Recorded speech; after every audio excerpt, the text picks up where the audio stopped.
अगली खबर का रुख करेंगे। अगली खबर जोधपुर से सामने निकल कर आ रही है। जोधपुर के ओसिया में एक ही परिवार के 4 लोगों की हत्या कर उनके शवों को जला दिया गया है।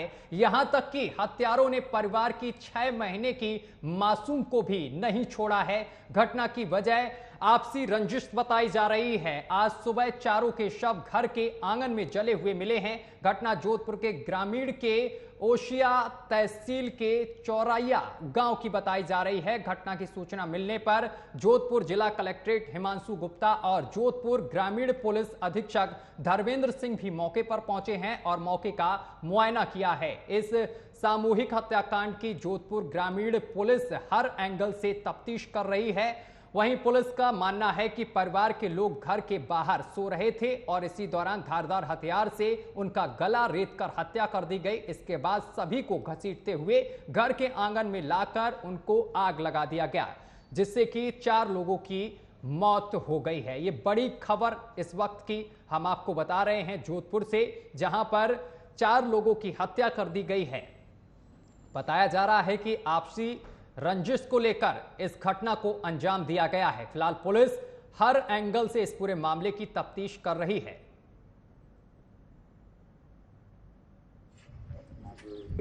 चिरई चौकी है, उसमें गांव आता है रामनगर। में पुलिस को सूचना मिली कि 4 डेड बॉडीज जो है एक गांव घर में मिली है, जो जली हुई अवस्था में, और जिसको लेकर अभी मैं और कलेक्टर साहब मौके पर हैं और एफएसएल टीम के द्वारा मौके का गहनता से निरीक्षण किया जा रहा है।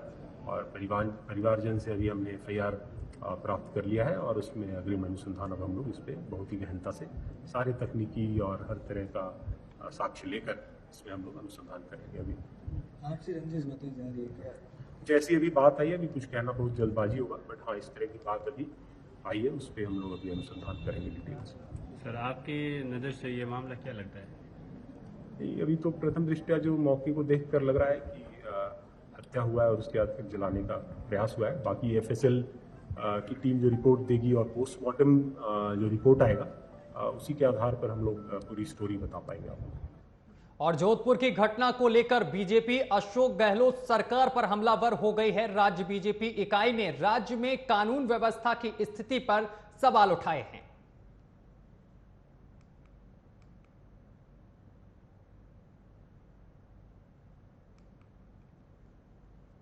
एक ही परिवार के 4 सदस्यों को जिंदा जला दिया।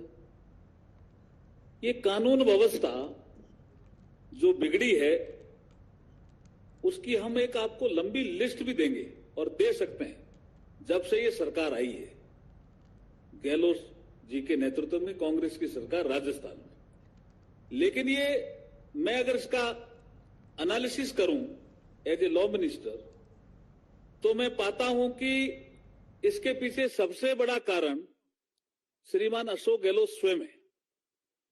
वो जगह जगह जाकर के सभाओं में कहते हैं कि मेरी सरकार माननीय विधायकों ने बचाई। जब वो ये कहते हैं तो एमएलए मुख्यमंत्री बन जाते हैं। वो वहां थानेदार लगवाने में भी सक्षम हो जाते हैं। कई जगह कलेक्टर एसपी भी एमएलए के कहने पे मुख्यमंत्री लगवाते हैं। और जो एमएलए चाहता है वो वहां होता है, तो एमएलए भ्रष्ट भी हो गए।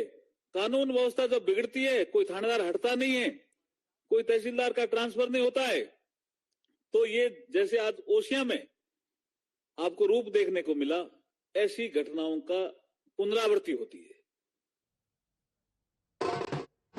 इसी खबर पर अधिक जानकारी के साथ हमारे संवाददाता मनोज शर्मा सीधा जोधपुर से लाइव हमारे साथ जुड़ गए हैं। मनोज, 4 लोगों की हत्या कर दी गई है। बताया जा रहा है कि आपसी रंजिश की वजह से इस हत्याकांड को अंजाम दिया गया है। मामले को लेकर क्या कुछ अपडेट है आपके पास? है कि जोधपुर पुलिस ने जो है कि एक अपराधी को गिरफ्तार किया है, जो इनके परिवार का ये चाचा का लड़का है, और उसे इस बात का संदेह था कि मेरे पिता की जो मौत सूरत में हुई थी, तो उस रंजिश के चलते उसने परिवार के 4 लोगों को जिंदा जला दिया। पहले तो चाकू से उनकी गर्दन को काटा गया, उसके बाद में एक जगह इकट्ठा करके और उन्हें जिंदा जला दिया गया, जिसमें एक 6 साल की जो बच्ची थी वो तो पूर्ण रूप से जल गई है, लेकिन बाकी के जो 3 लोग थे वो अध जले पाए गए थे पुलिस को, और पुलिस जांच में लगी हुई है और पुलिस ने एक अपराधी को गिरफ्तार कर लिया है, पप्पू। मनोज, इस पूरे हत्याकांड को लेकर कितने हत्यारे इस हत्याकांड में शामिल थे, ये कुछ पता लग पाया है? नहीं, फिलहाल तो अभी एक अपराधी को गिरफ्तार किया है, पप्पू राम के नाम से है, जो इनके चाचा का लड़का ही है। और जो सामने आ रहा है प्रथम दृष्टता, ये देखा जा रहा है कि भाई ये पारिवारिक मामला था इनका और कई सालों से चलता हुआ आ रहा था इसके अंदर में। तो उसको देखते हुए जो है कि उसने जिस प्रकार से इस पूरी साजिश को अंजाम दिया है, तो उसको देखते हुए लग रहा है कि इसमें और भी लोग शायद शामिल हो सकते हैं। लेकिन फिलहाल अभी पुलिस ने एक अपराधी को हिरासत में लिया है और जांच जारी है। मनोज, इस आरोपी से पूछताछ की गई है क्या? इससे पूछताछ में क्या कुछ सामने निकल कर आया है? क्या इसने अपने और साथियों के नाम बताए हैं क्या? नहीं, फिलहाल अभी ऐसा कुछ भी नहीं है, क्योंकि जैसा कि मैंने आपको पहले बताया कि जो पप्पू है उसके पिता की मौत हुई थी सूरत में, उसने आत्महत्या की थी और उस वक्त इसने अपने परिवार ताऊ के ऊपर में आरोप लगाया था कि भाई आपने मेरे पिता की हत्या कर दी है।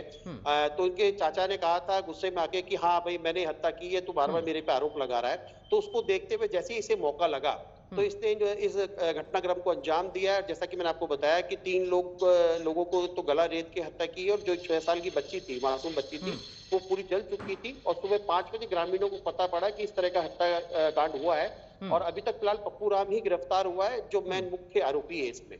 चलिए मनोज, बहुत बहुत शुक्रिया आपका तमाम जानकारी साझा करने के लिए। तो आपको बताते चले कि हत्याकांड को अंजाम दिया गया है और 4 लोगों की हत्या कर दी गई है। फिलहाल पुलिस ने एक आरोपी को गिरफ्तार कर लिया है।